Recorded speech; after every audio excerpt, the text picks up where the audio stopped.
पंढरपुर में विराजमान आचार्य श्री समय सागर महाराज जी के संगत मुनि श्री निश्चिंत सागर महाराज जी का नमोस्तु। उन्होंने प्रश्न किया कि जो आचार्य परमेष्टि के गुण होते हैं उन पर थोड़ा प्रकाश डालिए। पहला है गुण आचारवान, आधारवान, व्यवहारवान, कर्ता, उत्पीड़क, आया पाए, दसवें उद्युत। तो आचारवान भगवत की आराधना में आया क्या है कि ये जो मूल गुणों के संबंध में अनेक आचार्यों के सदा से मतभेद रहे, 46 मूल गुण, 36 मूल गुण, इन सब के संबंध में तो कहीं विशेष रूप से ऐसा कुंद ने भक्ति लिखी, आचार्य भक्ति, उसमें उन्होंने 36 मूल गुणों का वर्णन नहीं किया। देश को जाई शुद्ध आदि भक्ति की, लेकिन पूज्यपाद स्वामी ने जब भक्ति लिखी लघु भक्ति में, उन्होंने गुण 36 का वर्णन किया है। हाँ, अपन लोग तो कहते आचार्य भक्ति 36 गुण समग्र का वर्णन किया है। और मूलाचार के अंदर आचार्य के उपाध्याय के गुणों का कोई वर्णन नहीं है। मूलाचार प्रदीप गुण में कोई वर्णन नहीं है। आचार्य के कितने मूल गुण होते हैं, पूरे मूलाचार के अंदर कहीं इसका वर्णन नहीं आया। मूलाचार प्रदीप में कहीं वर्णन नहीं आया। माँ दो मूल गुण निर्वाद हैं। मुनि के 28 मूल गुण कुंद भगवान ने स्पष्ट कर दिए। बद समदिंदिय रोधो लोचावास मुचेल मन्नानम खिदी सयन वदन तमणम ठिदी भीण मोए बता दो। हम लोग करते हैं प्रतिदिन, ये तो उन्होंने कहे। सिद्धों के 8 गुण सभी आचार्यों ने कहे। कुंद भगवान ने भी सिद्ध भक्ति में सिद्धों के 8 गुणों का वर्णन किया है। बीच के रहे अरहंत भगवान के 46, आचार्य के 36, उपाध्याय के 25, ये मूल गुण सभी आचार्यों ने अलग अलग दिए। आचार्य परमेष्टि के गुणों का प्रश्न है तो अभी वर्तमान में जो आचार्य परमेष्टि के मूल गुण चलते हैं, 12 तप, 10 धर्म, पंचाचार, मनगुप्ति, वचनगुप्ति और हो गए ना 36, षड आवश्यक के 36 मूल गुणों की परंपरा चलती है। पूज्यवर शिवकोटि महाराज ने अलग से 36 मूल गुण गणाए। उनमें 8 मूल गुण जो आप अभी पूछे गए हैं, उनमें आचारवान होना चाहिए। ठीक है, पंचाचार से युक्त होते हैं। आधारवान होना चाहिए, अपने मनगणंत चर्या नहीं करना चाहिए। मनगणंत है, जो मेरी मर्जी पड़ेगी वो मैं करूँगा, जो मर्जी पड़ेगी वैसी चर्या बनाऊंगा। तो आधारवान होना चाहिए, यानी जो भी कार्य करे, जो भी आचरण करे, शिष्यों को उपदेश दे, उसका कोई ना कोई आधार आगम का होना चाहिए। कि मैं गुरु परंपरा से बोल रहा हूँ या आगम परंपरा से बोल रहा हूँ, ये आचरण आप क्यों कर रहे हो, मुझे ऐसा हमारे गुरु ने उपदेश दिया था। ये होता आधारवान। किसका आधार ले लिया? गुरु का। आगम में कहा हुआ है, ये आधारवान होना चाहिए। व्यवहारवान, व्यवहारवान का अर्थ है सब प्रकार के लोग आएंगे तुम्हारे पास, सब प्रकार के प्रश्न आएंगे, अच्छे लोग भी आएंगे, बुरे भी आएंगे। प्राय प्रश्न सहा पूज्यपाद स्वामी ने दिया। आचार्य वो है, नाना प्रकार के प्रश्न आने पर भी वह उत्तेजित नहीं होता। तुम क्या समझते हो, मेरे से ये प्रश्न पूछते हो, तुम्हें मालूम नहीं मेरी पोजीशन क्या है? तो नहीं, कोई भी पूछ सकता है। कर्ता का अर्थ होता है कई कार्य उनको स्वयं करना पड़ते हैं। मैं करता हूँ इस कार्य के लिए, जैसे मान लो कई चीजें द्रव्य क्षेत्र काल भाव के अनुसार परिवर्तन करना पड़ती हैं, तो ये निर्णय, ये कर्तापन का उनके अंदर गुण होना चाहिए। कहीं भी नहीं मिल रहा, लेकिन तात्कालिक परिस्थिति ऐसी आ गई है कि इस प्रकार का मुनियों के लिए क्या करें, तो उस समय तुरंत आगम में भी नहीं कहा, गुरु ने भी नहीं कहा, तो स्वयं विवेक से उस समय निर्णय करने की क्षमता होना चाहिए। उसको कर्तापन बोलते हैं। आया पाय पद दर्शनोद्योता बहुत अच्छा है। गुणों को उद्घाटित करना, रहस्य को उद्घाटित करना, शास्त्रों में कोई नई बात मिल जाए तो उसको उद्घाटित करना, किसी के गुणों को उद्घाटित करने का, धर्म का, सम्यक दर्शन का गुण, चारित्र का गुण, मोक्ष मार्ग का गुण, धर्म में कितनी परेशानियां होती है लेकिन उनके गुणों को उद्घाटित करना, नए नए प्रकार से आगम में कहे हुए मोक्ष मार्ग को नए नए तरीकों से लोगों को विचारित करना, जिससे लोगों के मन में धर्म के प्रति जो भय बैठा है उस भय का समापन हो। कई प्रकार के धर्म से लोग डरते हैं, उनको भय से मुक्त करना। उत्पीलक, साधु आचार्य परमेष्ठी उत्पीलक होना चाहिए। शिष्य को सदा अपने गुरु का डर बना रहना चाहिए, शल्य बनी रहना चाहिए। चल अरे मैं ऐसा करूंगा, गुरु महाराज से तो पूछे ही नहीं। तो उत्पीलक यानी शिष्य के मन में हमेशा उनका भय, उनका डर, उनकी आज्ञा पालन करने का मूड होना चाहिए।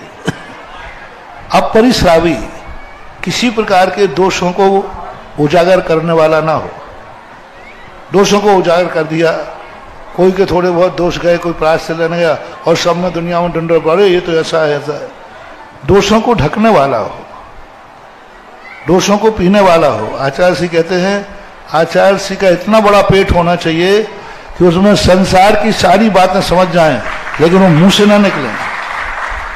क्योंकि शिष्य तो निर्भीक होकर के अपने दोषों को बखान कर देता है, बड़े से बड़े अपराध गुरु के सामने बोल देता है, लेकिन गुरु पेट में लेने के बाद जीवन के अंतिम श्वास तक मुख से नहीं निकालते। कोई पूछे महाराज ये शिष्य आपके पास आया था, आप इसका क्या दोष था, क्या गलती थी, इसका काय का प्रायश्चित दिया, नहीं बताएंगे। एक का प्रायश्चित दूसरे को नहीं बताएंगे, सबको अलग अलग प्रायश्चित देंगे। कई प्रकार के प्रायश्चित होते हैं, एक सामान्य प्रायश्चित होता है सबको दिया जाता है, और एक प्रायश्चित वो होता है कि उसी शिष्य को अकेले में बुलाएंगे और अलग अलग ढंग का प्रायश्चित देंगे, और एक दूसरे को प्रायश्चित किसी को बताएंगे नहीं, और जिसको प्रायश्चित मिला है वो भी नहीं पूछेगा तुम्हें क्या दिया, हमें क्या दिया, नहीं। इस प्रकार का। और एक तो है प्रसिद्धि, प्रसिद्ध होना चाहिए, हाँ, जिसमें सारी दुनिया का विश्वास हो, यश हो। स्पष्ट रूप से लिखा है शास्त्र में कि गणनायक इतना हो कि जिसमें समाज का प्रभाव हो, लोक मान्यता हो, लौकिक जन जिसके लिए प्रिय मानते हो, ऐसी प्रसिद्धि हो। कीर्तिमान, जिसका यश, कीर्ति मिले न विद्यासागर के बिना, एक भजन आता है ना, कीर्ति मिले ना। अपने आचार्य, ये आठों गुण पूज्य गुरुदेव में ऐसे भरे थे। कीर्ति यदि दुनिया के पास कहीं थी तो आचार्य विद्यासागर के पास, उन्हीं के पास नहीं, जो उनका नाम ले ले वो उसकी भी कीर्ति हो जाए, ना उसके नाम में कीर्ति थी। तो इसलिए वो भजन बनाया, कीर्ति में लेना विद्यासागर के बिना, कीर्ति और कहीं देखने में नहीं।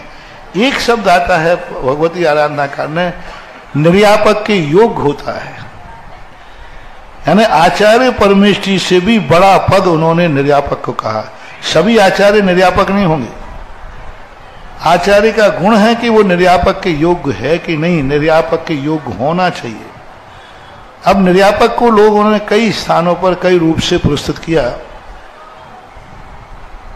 संलेखना के समय सभी आचार्य निर्यापक नहीं होते, उन आचार्यों में से कोई विशेष जो आचार्य होते हैं वो ही निर्यापक होते हैं। यानी आचार्य पद से भी बड़ा पद उस समय संलेखना के समय निर्यापक को बताया। कुछ विशेष आचार्य निर्यापक होगा, और मुनिराज जब संलेखना देते हैं 12 साल तक अनेक आचार्यों के पास जाते हैं, उन आचार्यों में से किसी विशिष्ट आचार्य को निर्यापक चुनते हैं। लेकिन वो निर्यापक मात उसी के लिए हैं जो संलेखना ले रहा है, वो संलेखना ले रहा है बस उसी के लिए है, आगे और किसी नहीं। जैसे उसकी समाधि हो गई वो निर्यापक पद खत्म हो गया संलेखना के लिए। अब जो संलेखना कराता है उसको निर्यापक पद से संबोधन किया है भगवती आराधना में। और एक निर्यापक पद का शब्द होता है, जैसे कुंद भगवान ने कहा कि दीक्षा देने वाला गुरु होता, आचार्य नहीं लिखा उन्होंने। कुंद भगवान ने दीक्षा देने वाले को आचार्य नहीं लिखा, दीक्षा देने वाला गुरु होता है, और शेष जितने आचार्य होते हैं वे सब निर्यापक होते हैं। सारे मुनि नहीं, शेषा निर्यापका, तो सारे मुनि फिर सब निर्यापक हो गए यदि उसका सीधा अर्थ निकाले कि दीक्षा देने वाला गुरु और संग में शेष मुनि है सब निर्यापक। नहीं, वहां यही है कि दीक्षा देने वाला गुरु होगा, शेष आचार्य निर्यापक होंगे। प्रभाचंद जी ने इसकी टीका करते हुए लिखा है कि निर्यापक का अर्थ आचार्य ही है। आचार्य कहो निर्यापक कहो। पूज्यवर ज्ञान सागर महाराज ने इसी प्रवचनसार की टीका में निर्यापक को आचार्य के नाम से ही संबोधन किया है, निर्यापक आचार्य है। और जयसेन स्वामी ने टीका में भी दो शब्द दिए निर्यापक के लिए कि वो श्रुत गुरु, शिक्षा गुरु। निर्यापक क्या कहा? शिक्षा गुरु शब्द से कहा, और अंत में उन्होंने कहा निर्यापक ने आचार्य। तो जयसेन स्वामी, प्रभाचंद सूर्य और पूज्यवर ज्ञान सागर महाराज निर्यापक को ही आचार्य मानते हैं। अमृत गति योग सार ग्रंथ में और भगवती आराधना की टीका में भी इसी बात को जहाँ से पूछे गए हैं वहाँ पर इन शब्दों का प्रयोग आया है। तो ये शब्द समय समय पर अपने अपने अनुसार अर्थ निकाले गए हैं। जहाँ क्या किस प्रकार का द्रव्य छेद काल भाव की मर्यादा को लेकर के किस समय क्या परिस्थिति रही है, किस समय के आचार्यों ने क्या अर्थ निकाले हैं, वे सब आचार्य हैं, वो व्यवस्था के अनुसार निकाल देते हैं। यही है। और एक 36 मूल गुणों में एक मूल गुण निर्यापक शब्द भी आया है। ये 8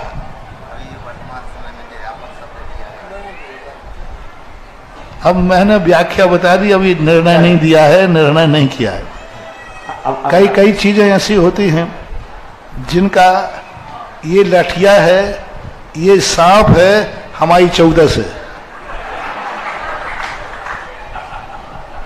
ये सांप है और ये हमारी 14। तो अभी इस संबंध में हमने जहां जो पढ़ा है वो बता दिया, हमारी 14 है। अभी हमने इसका निर्णय नहीं लिया। समय आने पर सारा रहस्य स्पष्ट हो जाएगा, होगा। कोई भी चीज ज्यादा छुपी नहीं रहती है। और इस बात को उजागर करने का श्रेय जाता है परम पूज्य गुरुदेव आचार्य विद्यासागर महाराज को, जो निर्यापक हजारों साल से लुप्त था, छुपा हुआ था। उसको पूज्य गुरुदेव ने उठा करके एक बहुत बड़ी 2000 वर्ष पुरानी कुंद कुंद की परंपरा को जीवित किया है। अब कितना लोग उसको जीवित कर पाते हैं, कितना उसको संबल मिल पाता है, आगे इसका प्रभाव कितना बन पाता है, यह हम भी देखेंगे, आप भी देखोगे। जो होगा सो देखा जाएगा। जो है सो है। महावीर की जय।